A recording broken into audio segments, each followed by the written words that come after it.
Bismillahirrahmanirrahim. Alhamdulillahirabbil-alamin. Segala puji kita panjatkan kepada Allah Subhanahu wa taala kerana telah mempertemukan lagi kita dengan bulan Ramadan pada tahun ini. Bulan Ramadan adalah bulan tarbiyah, bulan yang penuh keberkatan, bulan penuh keampunan. Hari ini kita akan membicarakan satu topik berkenaan dengan bekerja sebagai ibadah di bulan Ramadan. Ibadah kita sering salah fahami dengan hanya terhad kepada solat, puasa, membaca Al-Quran dan lain sebagainya.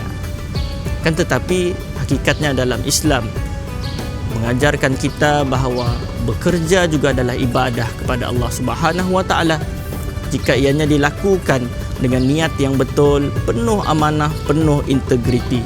Kata Nabi sallallahu alaihi wasallam, "Innamal a'malu binniyat." Sesungguhnya setiap amalan itu tergantung kepada niatnya.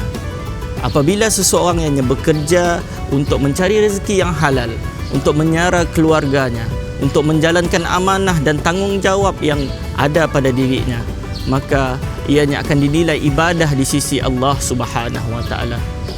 Kata Nabi sallallahu alaihi wasallam dalam hadis yang lain, tidaklah seseorang yang makan makanan yang lebih baik daripadanya makan hasil kerja tangannya diimpun.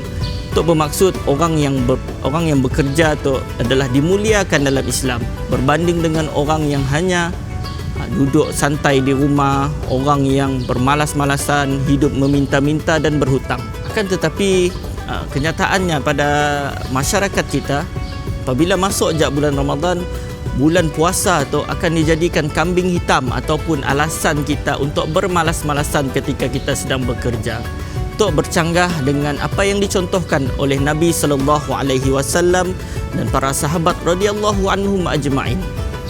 Nabi dan para sahabat dulu sidaknya pada masuk je bulan Ramadan sidak tetap pergi berdakwah, bahkan sidak sampai berperang dalam bulan Ramadan, untuk menjadi bukti kepada kita bahawa bulan puasa bukanlah penghalang untuk kita menjadi pekerja yang cemerlang.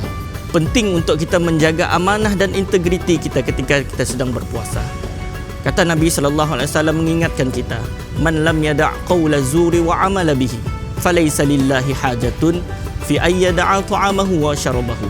Maksudnya, sesiapa yang tidak meninggalkan perkataan-perkataan dusta dan melakukan perbuatan-perbuatan dusta, maka Allah tidak berhajat akan puasanya. Allah akan peduli dengan puasanya. Allah memandang puasanya. Puasa itu bukan sekadar hanya kita menahan lapar dan dahaga. Puasa yang melatih kita untuk menjadi orang yang lebih amanah, orang yang menjaga kejujuran dan tanggungjawab termasuk dalam urusan kerja kita.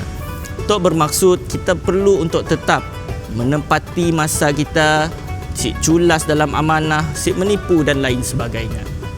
Dalam hadis yang lain, Nabi sallallahu alaihi wasallam mengingatkan kita juga, "Innallaha thayyibun la yaqbalu illa thayyiban." Allah nya maha baik dan Allah menerima melainkan yang baik-baik. Rezeki yang sedikit tetapi halal dan berkat, ia lebih menenangkan hati kita berbanding dengan rezeki yang banyak tetapi dicemari dengan pengkhianatan dan ketidakjujuran.